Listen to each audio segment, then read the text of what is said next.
Magandang umaga sa inyo mga ka-agri. Nandito na ulit ako, si Pinoy Farming, para ituro sa inyo o magbigay ako ng ideya kung paano nga ba mag-abono ng sili. Bali, ikatlong pataba na natin to dun sa panigang, saka dun sa may Taiwan natin, ay sa Taiwan, sa Sultan natin. Yung Sultan, pangalawang abono, pero kuha na natin mga ka-agri. Pagsasabay na natin, isang klaseng abono na lang, isang timpla na lang. Parehas na sila. Kasi malaki naman na ugat ng kuha natin, ng sili. Ang iabono natin mga ka-agri sa ikatlong abono natin, bali 14 days ngayon o 2 weeks mga ka-agri. Ang iabono na natin ay ito, Nitrabor. Yara to mga ka-agri, gawa ng Yara. Ano ba tong Nitrabor? Bakit Nitrabor yung binababono natin ngayon? Dati kasi sulfate saka yung triple 14. Pero ngayon Nitrabor na. Bali mag-aabono na tayo ng Nitrabor mga ka-agri. Kasi itong Nitrabor, nitrate nitrogen siya. Ibig sabihin, kumbaga sa sardinas, yung nitrogen niya ay nitrate na. Kumbaga sa sardinas nga ready to eat na. Kumbaga pwede siyang kainin kaagad kahit hindi niluluto. Ganun siya.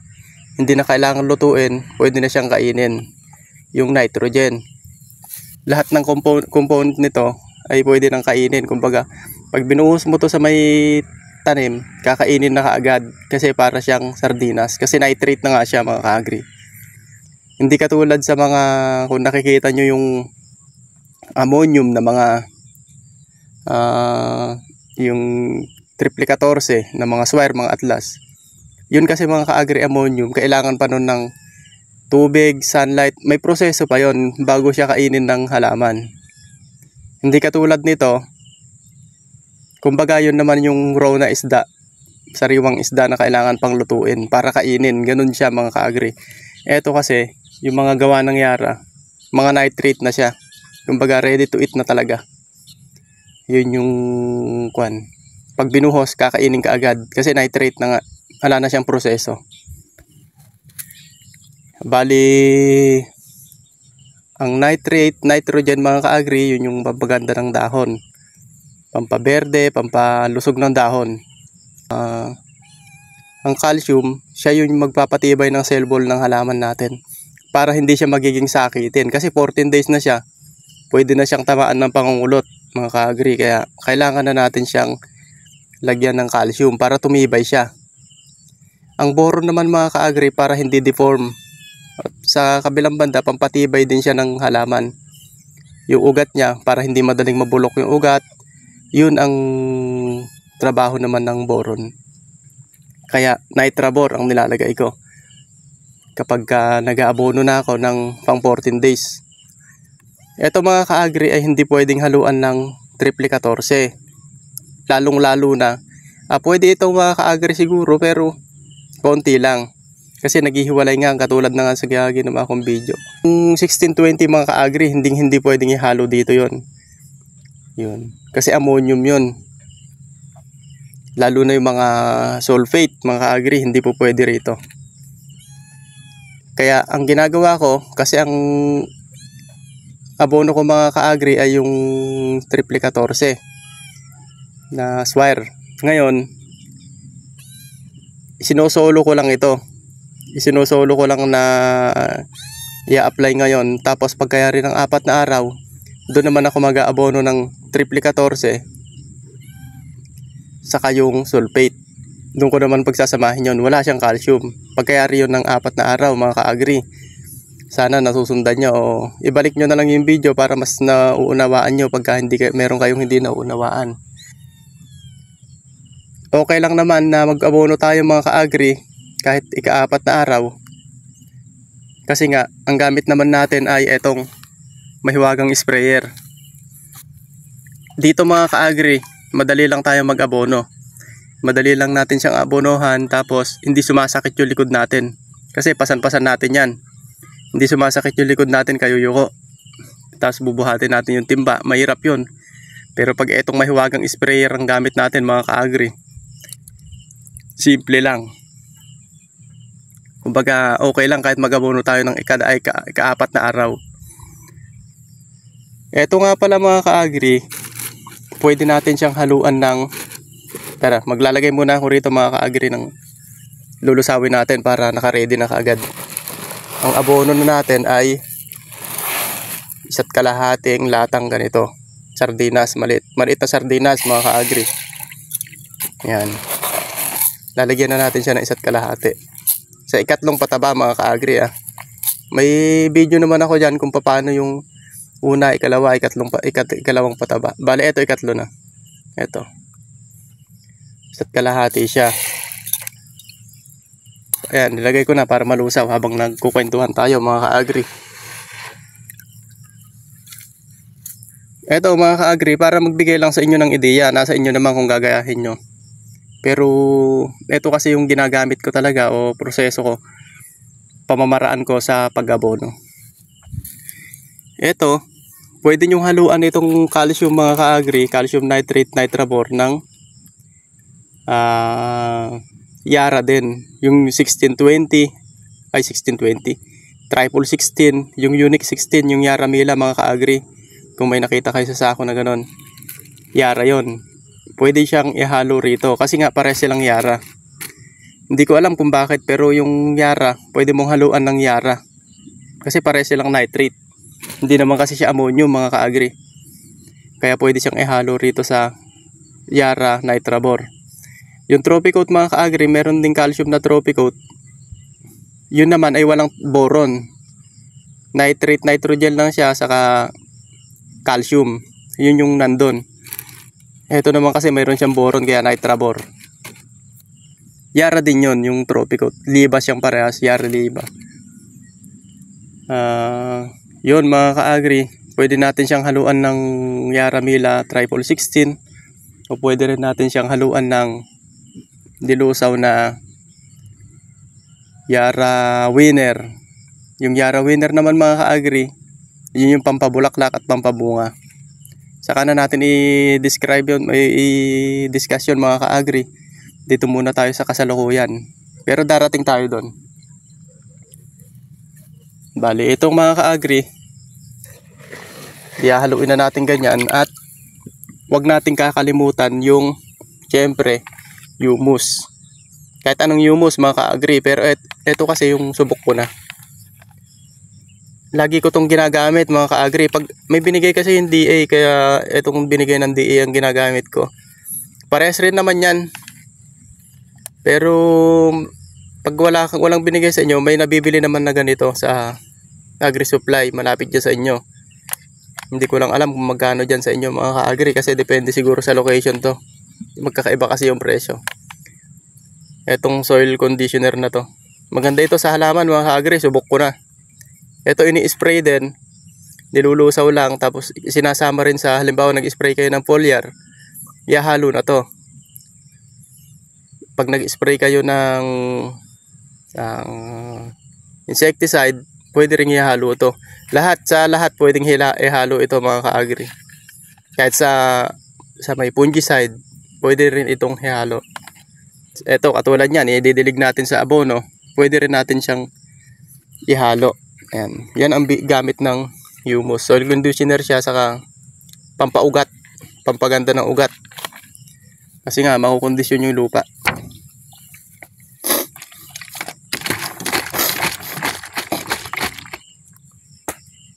Ito siya mga ka-agri. Bali nilagay ko siya rito, nilalagyan ko to ng 2 kutsara. Tapos pero hindi ko na tinatansya ko na lang mga ka-agri, hindi ko na talaga kinukutsara. Binubuhos ko na dito para lang malusaw siya. Ayan. Tapos lagay natin na ganyan. Bali 1 ligo rin naman to mga ka-agri. Ayan. Oops. Ayan. Hahaluan natin siya ng calcium saka yung humus. Sana nasusundan nyo mga ka-agri. Mamaya ipapakita ko sa inyo yung aabonohan natin. 14 days mga ka-agri. Yung panigang. Tapos yung sultan, 11 days. Kasi nauna yung panigang natin ng 3 araw. Bali ganyan lang. Tapos ilalagay natin siya dito sa may wagang sprayer. Ito nga pala mga ka-agri. Wala nang filter to. Nilagyan ko lang ng filter dito sa ibabaw. Kasi minsan may mga damo o dahon-dahon para nasasala niya. Kasi sasabit din yan sa may, kahit wala nang filter yan, sasabit pa rin sa hose yan. May mga sugpungan yung hose natin. Yan, ganyan. So ayun lang mga ka-agri. Pupunuin ko lang yan tapos papakita ko na sa inyo kung paano mag-abono. Ito na mga ka-agri yung sultan natin. Bell pepper to mga ka-agri. Conical bell pepper. Sultan to, gawa ng East West.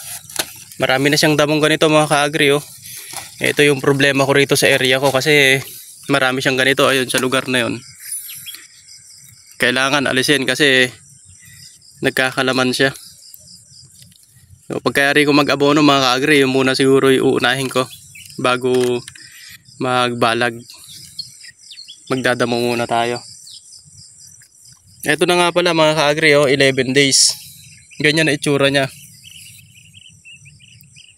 Kung makikita nyo nung nakaraang nag-abono tayo mga ka-agri, nung 9 days, nung 7 days yata siya. Kwanto mga ka-agri, madilaw pa. Pero ngayon, tingnan nyo, berdeng-berde na. Oh, ang ganda. Ayun, oh. Maganda na yung talbos niya. Ayun, oh. Ito mga ka-agri, 11 days. Pero kung titignan nyo to mga ka-agri sa mga pag 14 days na, ilang abono lang mga ka-agri, maganda na rin to. Ayun, oh. May mga supang-supang na siyang lumalabas dito. Ayan mga ka-agri, bali 11 days. Hindi pa to nalalagyan ng calcium, ngayon pa lang. Kakargahan na natin siya ng calcium para mga ganyan maalis. Yan yung mga yan, mga batik-batik na yan. Gawa yan ng katandaan nung matanda ng anong tinanim natin, kaya hindi na siya nagamot. Ito dilaw pa rin oh. Pero maganda na yung lumalabas na talbos. Saka berde na talaga siya. Ayan. Ayan mga ka-agri, 11 days yan. Andyan naman yung kamatis natin na sumobra sa tanda. Pero susubukan pa rin natin siyang papakita ko sa inyo mga ka-agri para na nakikita nyo rin yung development niya. Meron siyang mga talbos na ayun oh, ganda na oh. Titignan pa rin natin kung kaya natin siyang pabulasin pa. Hindi natin siya susukuan pero okay lang kahit na anong mangyari sa kanya, okay lang. Pero gagawin natin yung best natin mga ka-agri. Ayan, may mga namatay na nga siya oh. Ayan, may mga namatay. Pero susubukan pa rin natin siyang pagandahin. Yung mga namatay na yan mga ka-agri, huhulipan ko na lang yan ng mais. Yan yung mga namatay na yan. Para pag nagpatubig tayo, hindi sayang yung patubig natin na wala namang pinapatubigan. Pa isa-isa lang. Tapos walang sayang lang yung tubig. Kaya kailangan may tanim siya para hindi sasayang, di ba? Ganyan lang mga ka-agri. Ito mga ka-agri, 11 days. O tingnan nyo, ang laki na. Saka may mga kwan na siya. May mga lumalabas na nasanga. Yan, indikasyon na kumakalat na yung ugat dito kaya nagkakasanga na siya. Yan. Tingnan nyo mga ka-agri oh. Dami niyang nilalabas na sanga. Etong damo na to, may laman kasi kaya mahirap patayin to. Yun lang mga ka-agri at hindi, papakita ko muna pala sa inyo mga ka-agri yung ito inabunuhan na natin kahapon to. Yung timpla ganun din, isa't kalahating calcium din. Papakita ko sa inyo tong panigang natin. Ito naman mga ka-agri yung panigang natin, 14 days. Ayun o, ito yung panigang yan. Simula dyan, tulos na yan, ayan tulos. Pag ganun, ayan. Binabalagan na rin natin mga ka-agri para hindi tayo kasi malalaki na sila. Baka bumagyo kasi may bagyo na naman na dadating yung Pabian. Baka umabot dito. Baka matumba siya kapag ano. Ayan mga ka-agri 14 days. Yung sultan natin, mga 4 na araw pa kasi 11 days na siya. 4 na araw pa. Ganito na magiging itsura niyan mga ka-agri. Yan. Napakaganda na. 14 days mga ka-agri na panigang. Ganyan siya. Pare-parehas yan mga ka-agri. Puro ganito itsura niyan. Ayan, hindi ko yan tinatago. Meron ding maliliit. Ayan, katulad niyan. Ayan, may mga maliliit din siya. Pero buhay. Ayan, may mga maliliit din siyang ganyan. Pero ganun na rin. Ayan. Pero madalang lang naman yung ganung maliliit. Kaya pero ito tingnan nyo, may lumalabas na siyang talbos. Ayun, ay talbos, bulaklak. Ayan mga ka-agri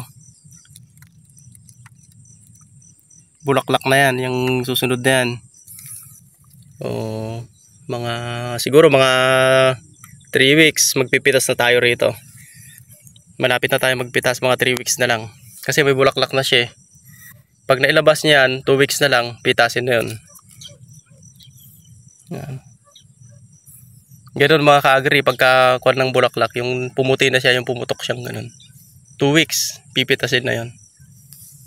Ayun Nagsisimula na rin ako magbalag dito mga ka-agri. Ayan. Nagbabalag na rin ako. Maluwang na yung nabalagan natin dito. Sabay halos mabalagan na natin itong buong panigang. Pero kulang na lang yung twine. Papakita ko na lang sa inyo sa ibang topic na lang yun mga ka-agri kapag kung paano naman magbalag. Ayan. Kaya itong maganda sa mga ka-agri sa nagtatanim. Pag nakikita nyo maganda yung tanim, nakakagana na maglibot. Ayun malalaki. Ang lalaki na.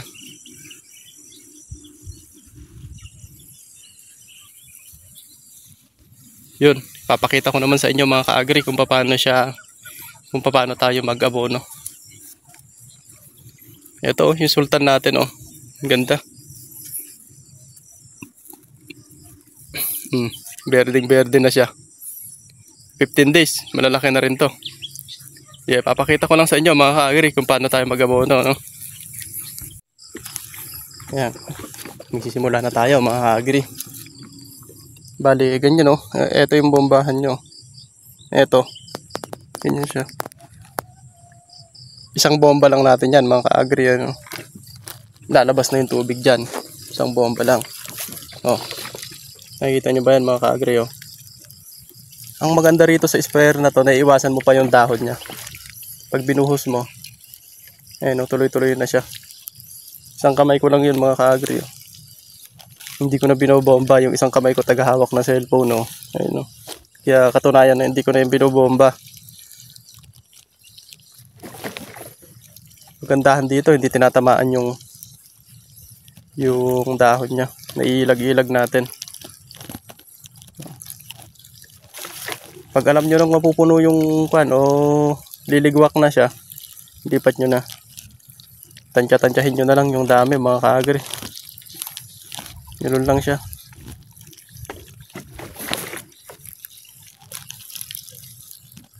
So yun lang, baka mainip kayo mga ka-agri at hindi ko na ipapakita yung buong pag-abono ko rito.